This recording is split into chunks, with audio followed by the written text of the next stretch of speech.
บรรเทาเมื่อแสงทองส่องนภาฟ้าสว่างหมอกจางๆพรมพลิ้วทั่วทิวเขาปลุกชีวาตื่นจากหลับระงับเบาคลายความเหงาด้วยธรรมะพระชินวรที่สวทลำปางทางอากาศธรรมศาสตร์ส่องใจให้คำสอนพระครูสิริธรรมบัณฑิตเอื้ออาทรมอบพรหมพรด้วยธรรมะชนะมารขอถวายความนอบน้อมต่อองค์พระรัตนตรัยอันมีพระพุทธเจ้าพระธรรมเจ้าและพระสังฆเจ้าขอถวายความเคารพมายังพระมหาเถระพระเถรานุเถระครูบาอาจารย์เจ้าทุกตนทุกองค์ขอเจริญพรมายังพุทธศาสนิกชนคนดีทุกผู้ทุกท่านผู้ติดตามฟังรายการธรรมยามเช้าโดยอาตมาภาพพระครูสิริธรรมบัณฑิตเจ้าอาวาสวัดมิ่งเมืองมูลตำบลพิชัยอำเภอเมืองจังหวัดลำปางวันนี้นำรายการธรรมยามเช้าตั้งคลื่นสถานีวิทยุกระจายเสียงแห่งประเทศไทยสวทลำปาง FM 97 เมกะเฮิรตซ์ และก็สถานีวิทยุเครือข่ายคลื่นสีขาวเพื่อชาวประชาสถานที่ตั้งก็วัดปากตังเจริญอำเภอไดหลอดจังหวัดเชียงใหม่โดยท่านอาจารย์พระครูอภิวัฒนวิกรมรองเจ้าคณะอำเภอไดหลอดเป็นผู้อำนวยการสถานีและก็เครือข่ายต่างๆหลายที่หลายต่างที่ได้ก็ลิงก์รายการธรรมยามเช้าวันนี้เริ่มต้นมาก็ต้องขออภัยวันนี้ใครติดตามทาง Facebook ไลฟ์เสียงอาจจะชัดหรือบ่ชัดอย่างใดก็ต้องขอสุมาอภัยก็เนื่องด้วยระบบโปรแกรมที่อินเทอร์เน็ตนี่มันขัดข้องผู้เตือใจระบบโปรแกรมเปิดห้องOBS ในการรับสัญญาณเสียงส่งสัญญาณเสียงไปยังที่สถานีวิทยุเปิ่นไปตังมันจะส่งไปหาทาง Facebook ไลฟ์ตัวปรากฏว่ามันขัดข้องตะกี้ก็ไอ้ต่อเจ้าหน้าที่ของสถานีเปิ่นก็เข้ามาดูในระบบมันก็ยังแก้ปัญหาบ่ได้เทื่อเนื่องจากว่าเวลามันจ้วนพอจะเปิดก็มันติดขัดก็เลยใช้วิธีไลฟ์สดแบบใช้มือถือใช้โทรศัพท์มือถือไลฟ์สดก็บ่ฮู้ว่ามันจะชัดเจนหรือบ่ชัดเจนจะได้ก็ขออภัยมันอาจจะเสียงอาจจะดรอปไปก็ขอสุมาอภัยตั้งคืนไผฟังตั้งอื่นก็บ่ฮู้ว่าเป็นจะได้ห้องเนาะวันนี้ก็คงสามารถจะโทรในรายการได้ใต้รายการเพราะเนื่องจากว่าใช้โทรศัพท์มือถือนี้ไลฟ์สดอยู่ถ้าศรัทธาโทรมามันก็คงจะทำให้ระบบมันชะงักไปก็อาจจะเป็นไปได้เนาะก็ต้องขอสุมาอภัยในความบ่สะดวกในวันนี้แต่ก็ยังสามารถออกรายการได้อยู่ในเจ้าวันนี้ก็ตรงกับวันเสาร์ที่18เดือนกรกฎาคมพ.ศ.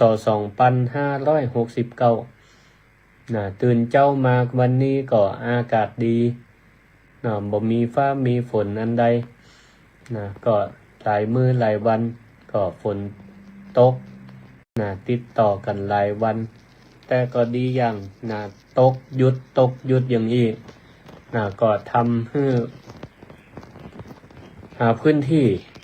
ของบ้านเฮานี่ก็มีการได้พักผ่อน หมายถึงว่าพื้นที่ก็จะมีการได้พักระบายน้ำพ่องก็เนี่ยคือถนนหนทางน้ำบ่ท่วมน้ำป่าก็บ่พอไหลมาสักต่อใดโยมปวีลิสาบอกว่าฟังชัดเจนดีเสียงดังชัดเจนดีขออนุโมทนาขอบคุณก็หน้าฟ้าหน้าฝนนี่ก็ไผไปตังใดก็อาจจะบ่ค่อยสะดวกสบายสักต่อใดบางเทื่อก็ต้องเสี่ยงกับการเปียกฝนพ่องบางเทื่อก็เป็นสิ่งที่หลีกเลี่ยงบ่ได้เพราะศรัทธาก็ต้องออกไปทำการทำงานบางพ่องก็วันนี้แทนที่จะเป็นวันหยุดพักผ่อนก็ต้องไปทำการทำงานกันอยู่อาตมาภาพเองก็ยังต้องไปอยู่ซึ่งตั้งวิไลสงฆ์นครลำปางมหาวิทยาลัยมหาจุฬาลงกรณราชวิทยาลัยวันนี้ก็มีพิธีไหว้ครูบูรพาจารย์ประจำปีการศึกษา 2569ก็มีครูบาอาจารย์ไปรับการไหว้ครูจากลูกศิษย์ลูกหาก็ได้เปิดเทอมกันมาประมาณเดือนปลายละวันนี้มีพิธีไหว้ครูกันที่วิไลสงฆ์เป็นต้นหลายท่านหลายคนก็ลุกมาจากติกอื่นตีไกลก็บางห้องบางวันก็ลัดฝนอย่างกันไปต้องใส่เสื้อกันฝนกันไปพ่องก็กลางล่มกลางจ้องกันไปแม้แต่พระสงฆ์เจ้าบางเจ้านี่ออกบิณฑบาตในช่วงหน้าฟ้าหน้าฝนนี่ก็เปียกฝนกันไปเปียกฝนกันไปเพราะมันเป็นช่วงหน้าฤดูฝนเปิ้นเนาะเป็นช่วงฤดูฝนมันก็ดีอย่างสำหรับเข้ากล้าอาหารพืชพันธุ์ธัญญาหารก็จะได้รับสายฝนซึ่งน้ำฝนนี่ถือว่าเป็นน้ำติดเวลาเก้าตอกดอกไม้นี่เฮาเอาน้ำประปาฮดเอาน้ำบาดาลฮดเนี่ยมันก็ฮดต่อได้ก็บ่ค่อยเจริญงอกงามต้นน้ำฝนนี่ถือว่าเป็นน้ำจากฟ้าโตกใส่เก้าตอกดอกไม้นี่ก็จุ่มเย็นเขียวงามดีจุ่มเย็นเขียวงามดีส่วนมันก็บ่ค่อยสะดวกสบายกันสำหรับศรัทธามนุษย์เฮาทั้งหลายเตียวตาเตียวตังทั้งใดมันก็เสื้อผ้าอาภรณ์มันเปียก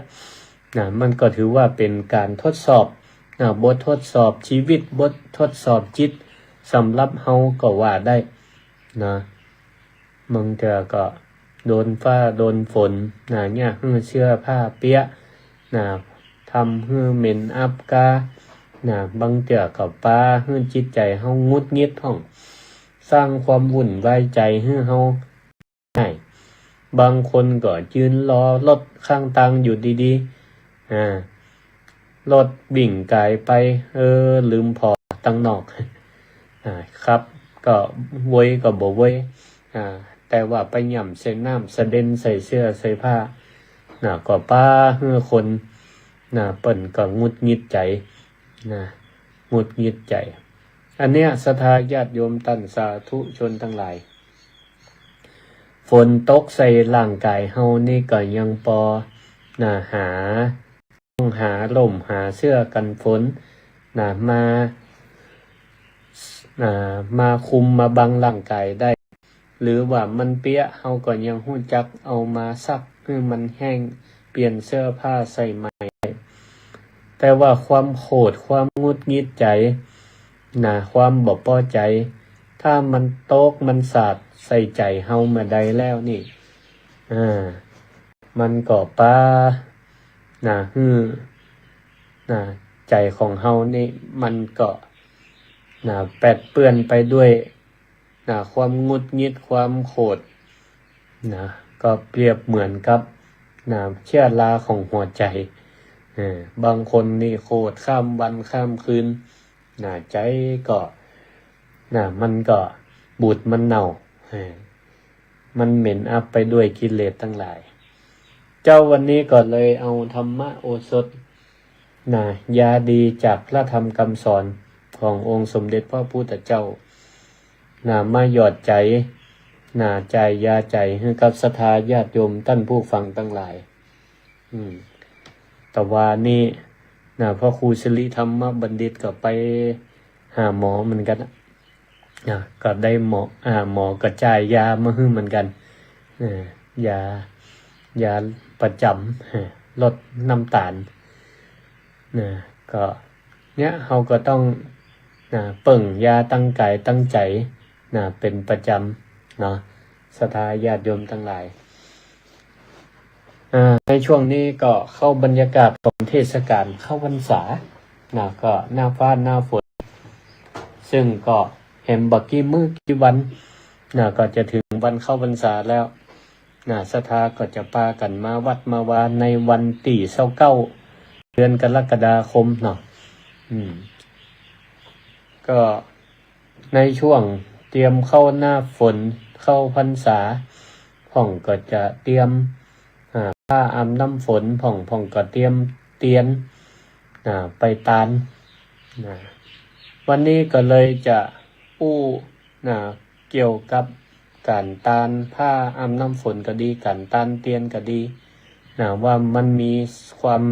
เป็นมาและความสำคัญจะใดก็จะนำพุทธศาสนาสุภาษิตมานำเสนอวันนี้ว่าอันทโทพละโทโหติวัฏโทโหติวันนาโทอันนาโท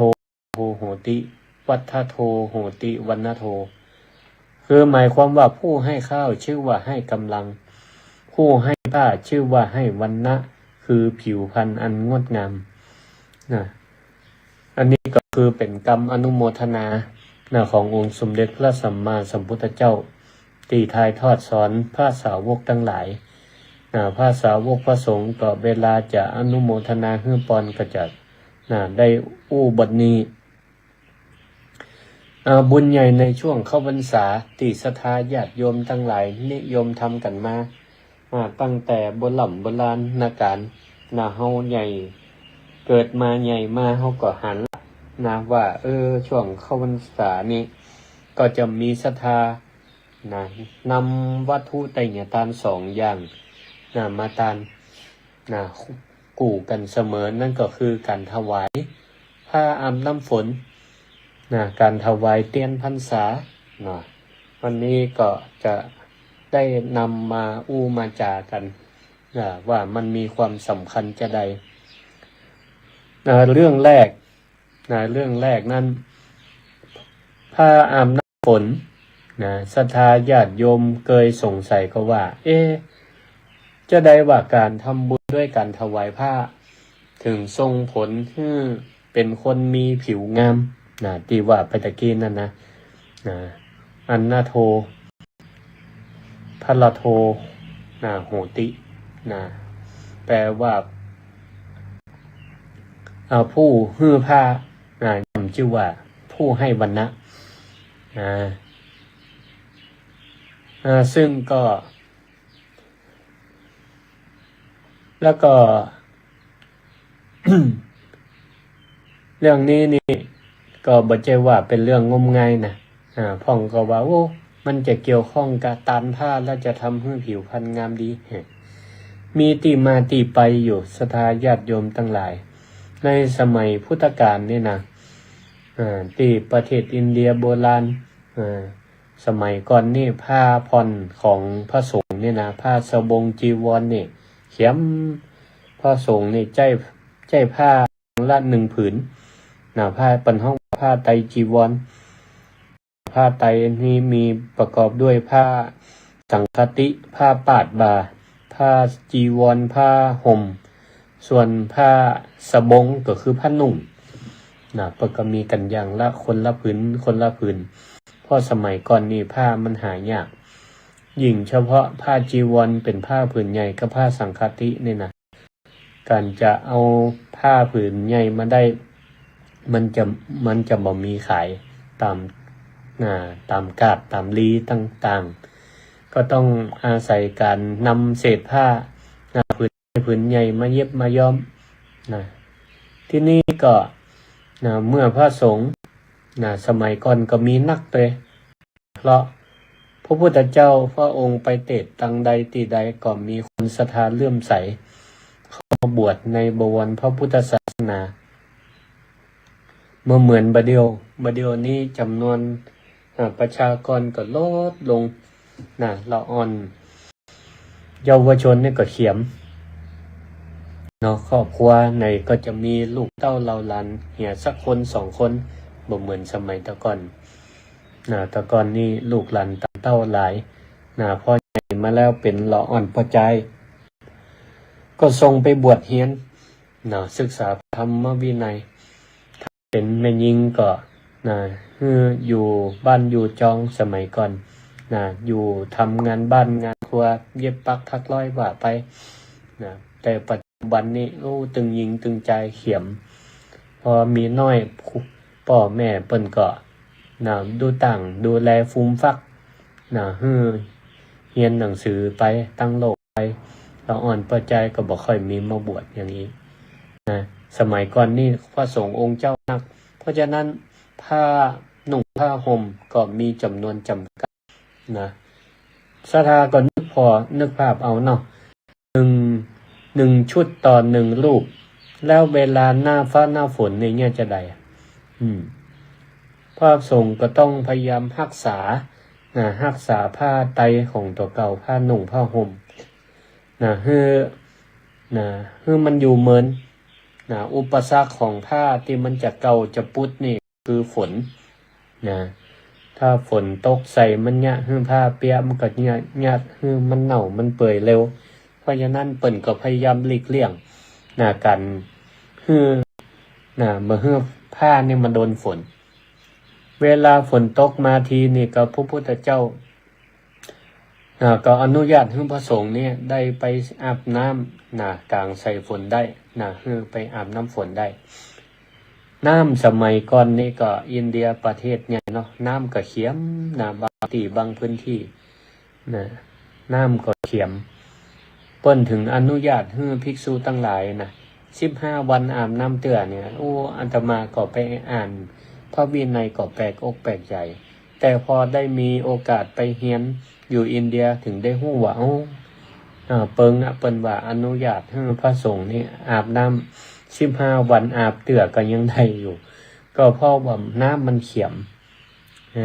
ทีนี้พอฝนตกเนี่ยพระพุทธเจ้าก็เลยอนุญาตให้พระสงฆ์ได้อาบน้ำฝนได้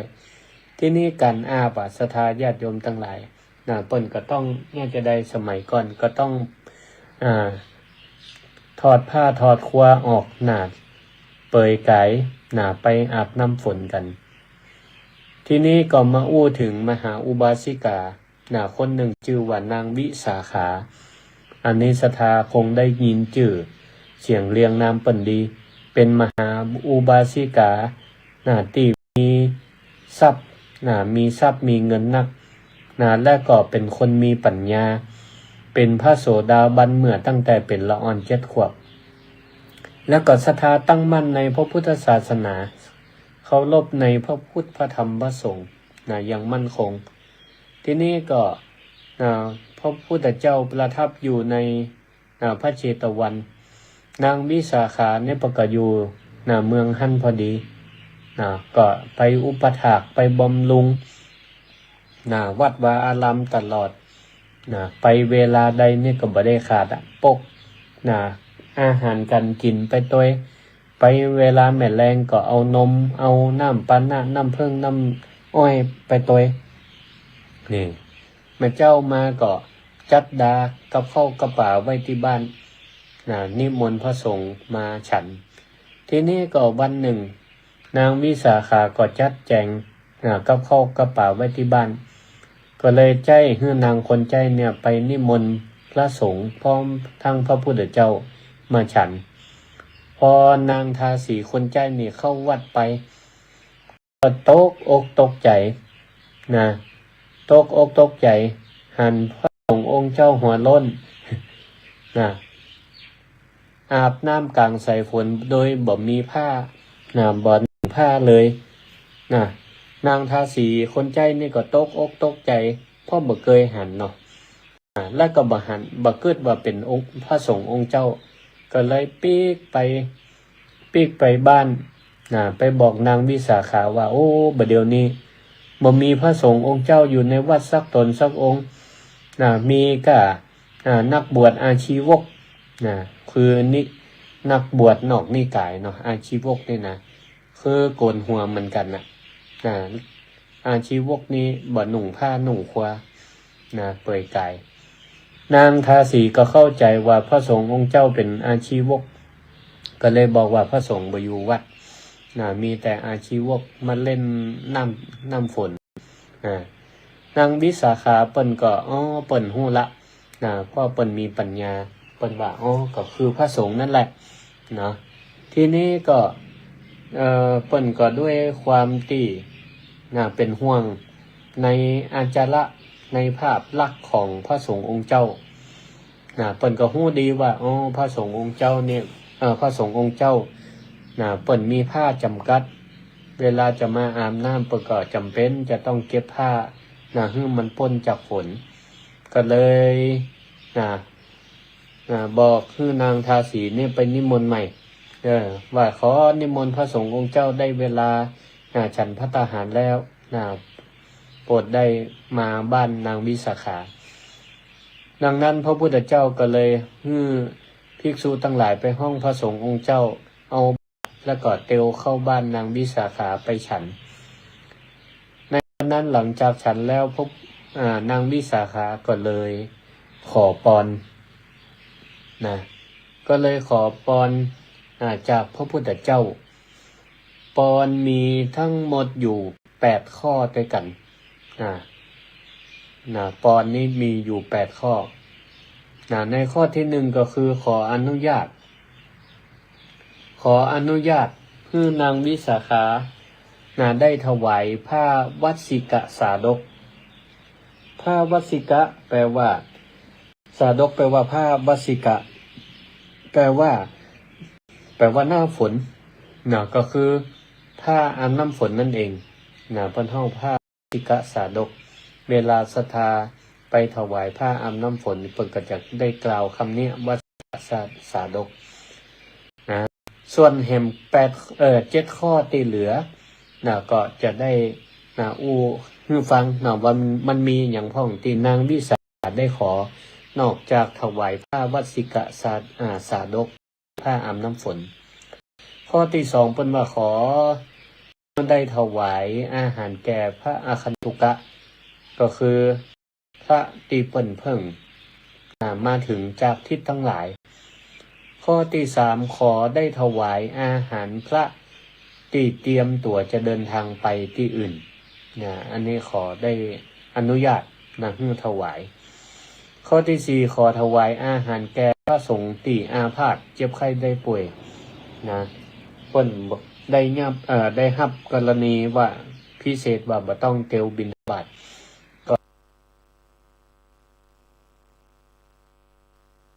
ที่คอยพยาบาลพระสงฆ์อาพาธนอกจะมีตัวเจ้าเปิ้นเจ็บไข้ได้ป่วยก็ยังต้องมีพระลานุปถากตัวเจ้าที่คอยดูแลเปิ้นก็บ่สามารถไปเตวบิณฑบาตได้เพราะต้องดูแลพระสงฆ์อาพาธด้วยกันก็ขอให้ได้ถวายอาหารได้ขอถวายยารักษาโรคได้อันนี้ก็สำคัญข้อที่7ขอถวายข้าวต้มทุกเจ้าได้อันนี้แหละศรัทธาญาติโยมทั้งหลายเป็นคำขอของนางวิสาขาพระพุทธเจ้าก็เล็งเห็นถึงประโยชน์ว่าการขอของนางแต่ละข้อนั่นก็เป็นการแสดงความมีน้ำใจอันประเสริฐของนางวิสาขาด้วยความห่วงใยในพระสงฆ์องค์เจ้าในพระพุทธศาสนาก็เลยมีพุทธานุญาตให้พระสงฆ์องค์เจ้าทั้งหลายสามารถรับผ้าอาบน้ำฝนได้รับผ้าอาบน้ำฝนได้ภิกษุณีก็รับได้เหมือนกันแล้วก็ให้ใจผ้าอาบน้ำฝน นั่นตั้งแต่บัดนั้นเป็นต้นมาหมายความว่าตั้งแต่บัดนั้นเป็นต้นมาพระสงฆ์องค์เจ้าเวลาอาบน้ำนี่ก็บ่เปยเปล่าบ่เปยกายอาบน้ำละเพราะได้ใช้ผ้าอาบน้ำฝนที่ทายกทายิกาสถาเปิ้นเอามาตานนี่กะสถาญาติโยมทั้งหลายนอกจากนั้นสถาจะถวายผ้าอาบน้ำฝนและประกอบยังถวายครัวเป็นสบู่ยาสีฟันมาตวยอันนี้เป็นของประกอบเปิ้นก็เลยได้ถวายกันมาเพราะนางวิสาขามหาอุบาสิกาเป็นบุคคลต้นแบบเป็นบุคคลนำร่องตีได้ถวายกันมาทีนี้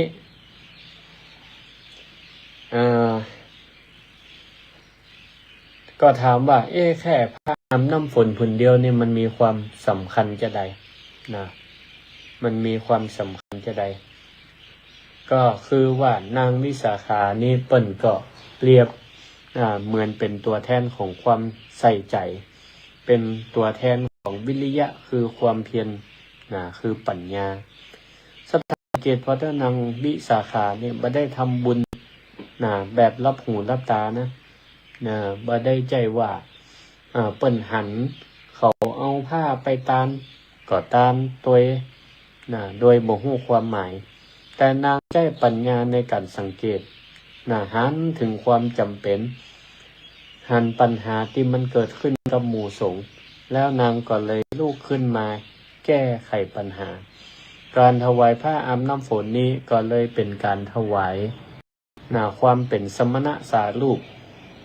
ถวายความเรียบร้อยความงดงามกิริยามารยาทที่น่าเลื่อมใสการที่พระสงฆ์องค์เจ้าเปิ้นมีนุ่งมีผ้าอาบน้ำฝนนุ่งอาบมันก็จะดูเรียบร้อยดีกว่าดีกว่าบ่มีผ้าคว้าอย่างเลยก็จะยะคนตั้งหลายศรัทธามาหันแล้วก็ยะเข้าใจผิดว่าบัดใจเป็นพระสงฆ์เป็นนักบวชศาสนาอื่นไปกาหรือว่าทำให้เกิดบ่เกิดความเลื่อมใสศรัทธาดูความบ่งามอย่างนี้เป็นต้นดังนั้นเนี่ยผู้ที่ให้ความงดงามปกปิดความบ่งามของผู้อื่นสงฆ์เลยสะท้อนกลับมาตามพุทธภาษิตที่ว่าทัทโทโหติวันนาโทวัฏโทติวันนาโทผู้ฮื้อผ้า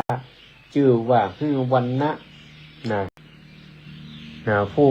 ที่ย่อมได้อานิสงส์ก็คือความงดงามทางผิวพรรณการที่ถวายผ้าพกปิดร่างกายเวลาออกแดดก็ได้บังแดดก็ทำให้ผิวพรรณนั้นตักตำบ่หยาบกร้านนี่ก็ชื่อว่าเป็นผู้มีวรรณะดีศรัทธาผู้ถวายก็เป็นผู้มีวรรณะผิวพรรณผ่องใสในชาติต่อไปหรือแม้แต่ในชาตินี้หน้าตาก็อิ่มเอิบเบิกบานใจไผ่ตานผ้าเนี่ยเปิ้นเมื่อตานแล้วใจก็เป็นสุขอิ่มเอิบเบิกบานใจตักภายในสู่ภายนอกกลางก็ผิวพรรณวรรณะงามนี่ที่นี้ของมากู้กันในวันเปิ้นมาตาน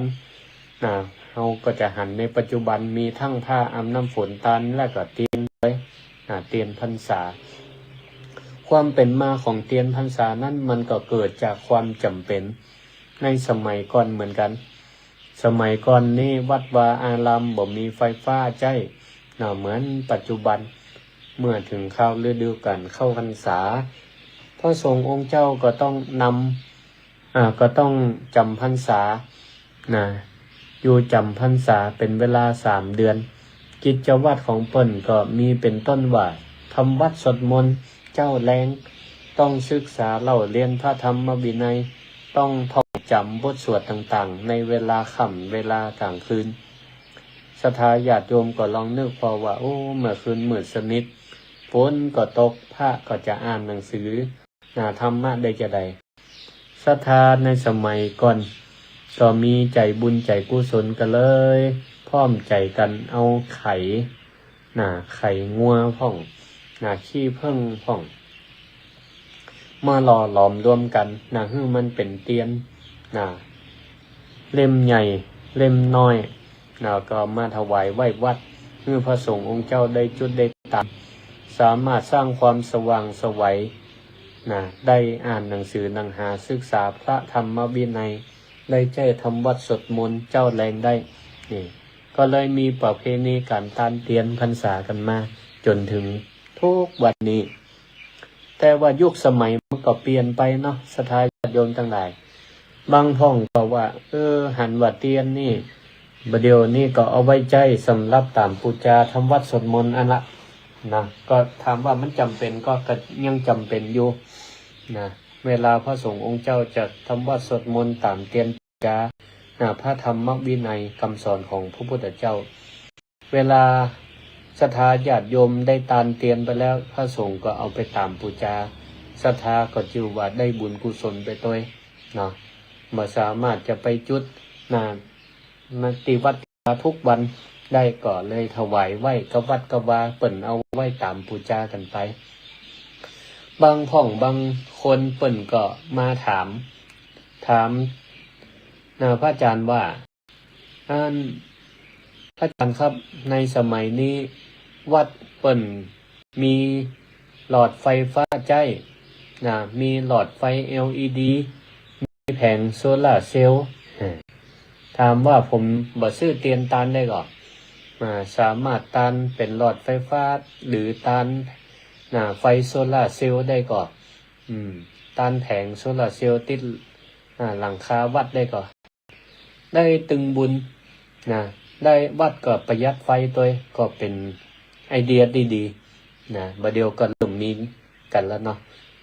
แล้วก็ไฟโซลาร์เซลล์ที่มันมีแผงมาตัวเนี่ยราคาก็บ่แพงละราคาก็ถูกลงเหมือนบ่เหมือนสมัยก่อนเมื่อวันก็ตากแดดส่องแดดเมื่อคืนก็แปลงเป็นกระแสไฟเอามาส่องก็ใช้ประโยชน์ได้เหมือนกันก็ได้บุญได้บุญยิ่งดีก็ทำให้วัดนี่ประหยัดไฟประหยัดไฟฟ้าตัว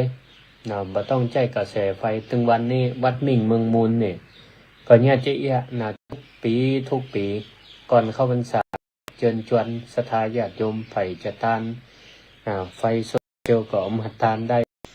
ก็เอาไว้ส่องลานวัดลานวาประหยัดค่าไฟได้จัดนักเหมือนกัน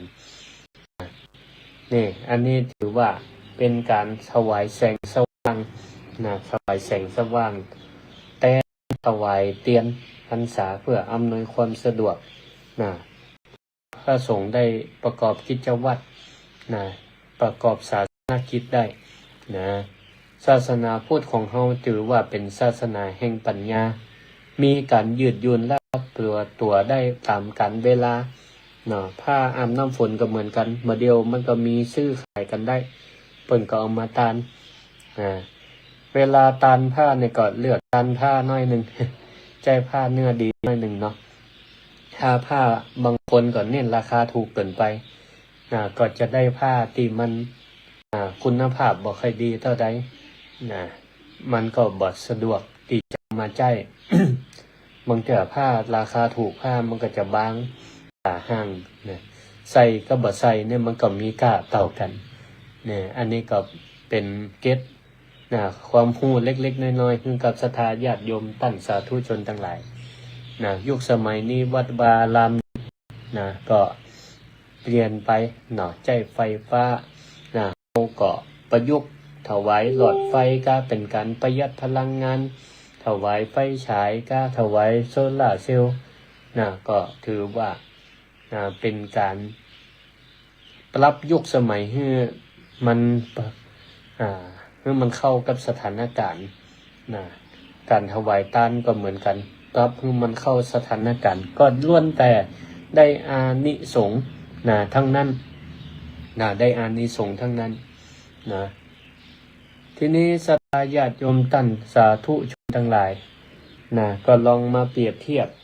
การถวายผ้าอาภรณ์นี้เกี่ยวกับธรรมะจะใด ศรัทธาญาติโยมทั้งหลายร่างกายของคนเฮานี่ร่างกายที่เปื่อยเปล่าบ่มีเสื้อผ้าอาภรณ์ก็เปรียบเหมือนจิตใจก็เหมือนกับจิตใจที่มันบ่มีบ่มีสิ่งใดมาหุ้มมาคุ้มครองดูแลส่วนผ้าอาบน้ำฝนที่เฮาเอามาปกปิดร่างกายก็เปรียบเหมือนกับธรรมะอยู่สองข้อก็คือตัวหิริและโอตตัปปะนะหิริและโอตตัปปะนี่คืออย่างพระพุทธเจ้าพระองค์ก็ยกย่องธรรมะสองข้อนี้ว่ามันเป็นโลกบาลธรรมเป็นโลกบาลก็คือธรรมที่คุ้มครองโลกธรรมที่คุ้มครองสังคมเพื่ออยู่ร่วมกันได้อย่างสงบสุขฮิริก็คือความละอายความละอายต่อบาปความละอายต่อสิ่ง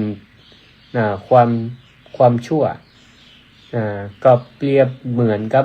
เปรียบเหมือนกับคนเฮาที่รักความสะอาดเดินไปปะสิ่งปฏิกูลขี้เปอะขี้ปงอย่างต่างๆที่มันเป็นของปฏิกูลเฮาก็ยังมีความรู้สึกขยะแขยงบ่อยากจะไปแปดไปเปื้อนบ่อยากให้มันมาเสด็จใส่เสื้อใส่ผ้าอันนั้นแหละความที่เฮาบ่อยากให้มันมาแปดเปื้อนความขยะแขยงก็คือหิริธรรมก็เปรียบเหมือนกับเฮาท่านทั้งหลายรังเกียจความชั่วทั้งหลายรังเกียจความชั่วบ่อยากจะให้มันมาติดในอกในใจเฮาติดเนื้อติดตัวแปดเปื้อนทำให้เกิดกายทุจริตการประพฤติผิดทางกายวจีทุจริตบ่อยากให้มันแปดเปื้อนกันด้วยกันตั้งใจก็ดีบ่ให้มันเศร้าหมองอันนี้แหละเนาะเฮาก็เกิดความรังเกียจเป็นห้องไหวหิริความรังเกียจต่อความรังเกียจต่อบาปกรรมทั้งหลายส่วนโอตตัปปะก็คือความเก่งกว่าต่อผลกรรมที่มันเกิดขึ้นอุปมาเหมือนเฮาหันท่านแดงๆที่กำลังมันลุกโชนเฮากลัวฮ้อนเฮาก็เลยบ่กล้าเอามือไปจับ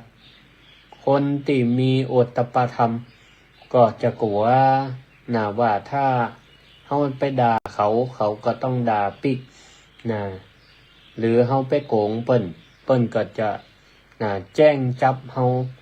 ฮือปลาตัวเฮานี่ติดคุกนี่ปลาฮือเฮากลัวอย่างนี้กลัวโทษภัยที่มันจะเกิดขึ้นทีนี้ศรัทธาญาติโยมทั้งหลายก็ลองนึกว่าฝนที่มันตกมาจากฟ้ามันก็เปรียบเหมือนกับกิเลสเหมือนกับตัณหาความโลภความโกรธความหลงที่มันเข้ามาปะทะชีวิตของเฮาอยู่ทุกเมื่อเชื่อวันถ้าจิตใจของเฮาบ่มีผ้า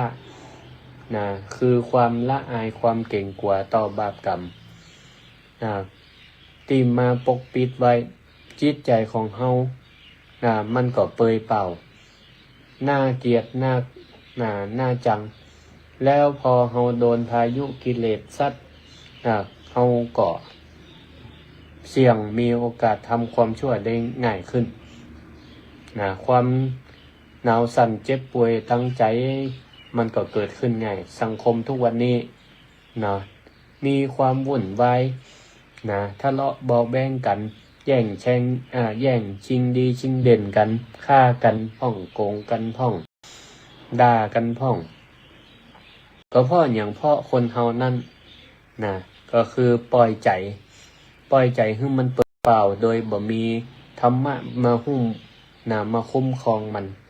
ก็คือขาดหิริก็คือความละอายและโอตตัปปะความเก่งกว่านั่นเองอันเนี้ยก็เปรียบเทียบว่าเนี่ยการตานผ้าอาบน้ำฝนเพื่อเป็นเครื่องปกป้องร่างกายของพระสงฆ์ก็เปรียบเหมือนกับเฮานี่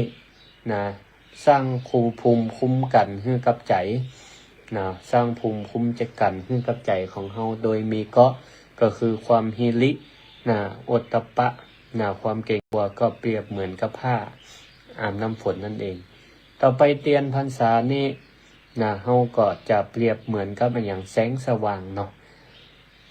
เปรียบเหมือนแสงสว่างก็เปรียบเหมือนปัญญาเปรียบเหมือนปัญญาแสงไฟในโลกนี้เปิ้นว่าทำหน้าที่ขับไล่ขจัดความมืด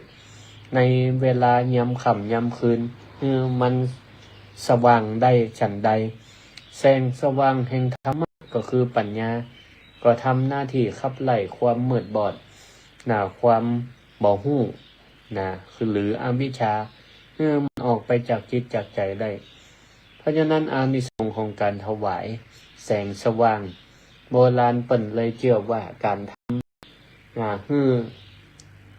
ก็จะทำให้เกิดในจัดต่อไปเป็นคนมีสติมีปัญญาเฉียบแหลมเรียนหนังสือเก่งคิดอ่านสิ่งใดก็ทะลุปูโป่งและแม้ในชาตินี้หากชีวิตต้องเผชิญกับปัญหาอุปสรรคในยามใดมันมืดมนพอไปตั้งใดก็มืดมหันต์ตั้งใดก็บ่มีปัญญาก็เมื่อเฮาได้ถวายทานแสงสว่างเฮาก็จะได้อานิสงส์บางเทื่อมันก็จะมีความคิดเทวดาก็ดลจิตดลใจให้สติให้ปัญญากึดออกกาเนี่ยก็ทำให้เฮานั่นขจัดความสงสัยหรือว่าบางเทื่อมันแก้ปัญหาบ่ได้เฮาก็จะมีปัญญากึดได้หันไอเดียได้มองหันทางออกของปัญหาได้อย่างน่าอัศจรรย์ก็มี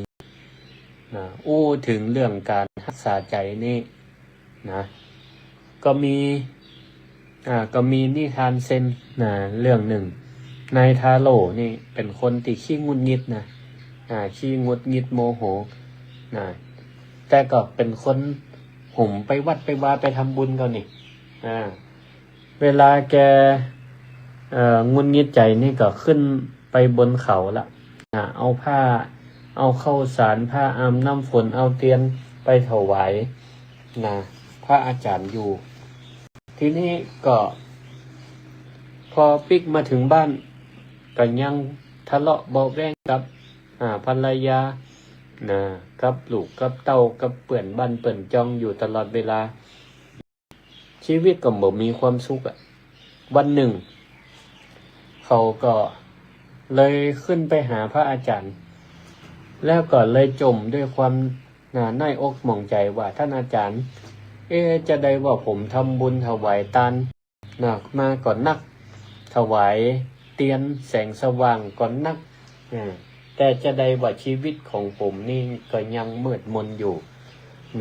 มันร้อนลุ่มบ่มีความสุขบุญมันหายไปไหนหมดท่านอาจารย์เปิ้นก็บ่ได้ตอบอันใดเตื้อก็เลยเอาตะกร้าไม้ไผ่ที่มันตามันห่างๆมีหูอยู่เต็มก็เลยยื่นให้นายทาโร่นี่ไปแล้วก็สั่งบอกว่าเจ้าเอาตะกร้าใบนี้ลงไปตักน้ำตีลำธารมาให้อาตมากำนายทาโร่นี่ก็กำตะกร้าลงไปจ้วงตักน้ำขึ้นมาก็ไปมีวัดซ่าน้ำก็ไหลออกจากหูตะกร้าไปเสียงตักเต่าใดก็บ่ได้ตักเต่าใดก็บ่ได้น้ำก็ไหลออกหมดจนเหนื่อยใจเหนื่อยใจโคตรหื้อน้ำนี่โคตรหื้อน้ำโคตรหื้อตะกร้าสุดท้ายก็หิ้วตะกร้าเป่าแล้วมาโคตรหื้ออาจารย์โวยวายว่าโอ้อาจารย์นี่แกล้งผมแล้วนี่ตะกร้ามันหูมันหัว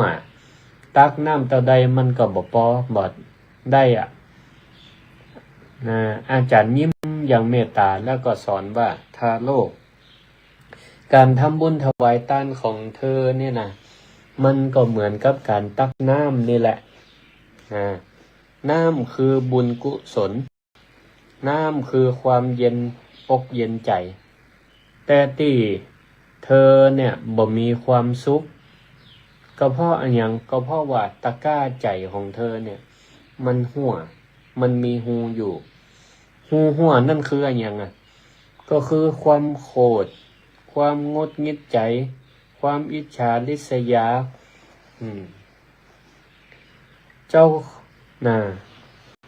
เจ้าหรือเธอเนี่ยได้ถวายผ้า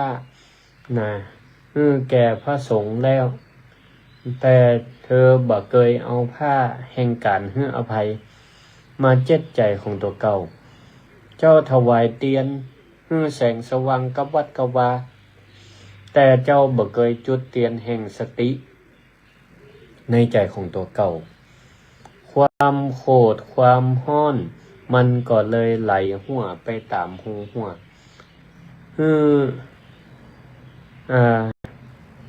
ต่อไปเนี่ยก็ต้องปรับจิตปรับใจใหม่แทนที่จะปล่อยความโกรธมันหัวไหลไปสู่คนรอบข้างนะบุญมันก็เก็บบ่อยู่ชีวิตมันก็เลยมืดมน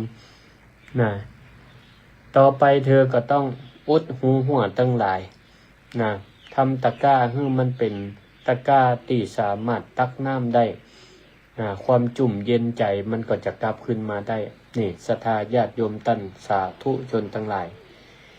การถวายผ้าถวายเตียนอย่าลืมหาธรรมะมาอุดหูหัวในใจตัวเวลาถวายเตียนก็อย่าลืมจุดเตียนแห่งสติให้กับตัวเก่าตัวให้กับตัวเก่าตัวนี่วันนี้ก็เลยนำเรื่องเกี่ยวกับ การถวายตันผ้าอาบน้ำฝนแล้วก็การถวายเตียนถวายแสงไฟที่เปิ่นนิยมถวายตานกันในช่วงเทศกาลเข้าพรรษามามาจาฮือศรัทธาญาติโยมท่านทั้งหลายภัยยังบ่ได้ตานเตื้อในวันที่26เดือนกรกฎาคมก็คือวันติดติดที่26ก็คือติดหน้านี่ละตังวิไลสงฆ์นครลำปางมีพิธีหล่อเตียนพรรษาแล้วก็ถวายผ้าอาบน้ำฝนหล่อเตียนพรรษานี่เปิ้นก็มันมีปิมเตียนอันใหญ่ต้องอาศัยเตียนอันน้อยมาหล่อหลอมเป็นน้ำเตียนเหี่ยก่อนแล้วก็ถึงจะเอามาหล่อในปิมเตียนใหญ่ได้เพราะฉะนั้นปิมเตียนใหญ่จะเต็มได้ก็ต้องอาศัยเตียน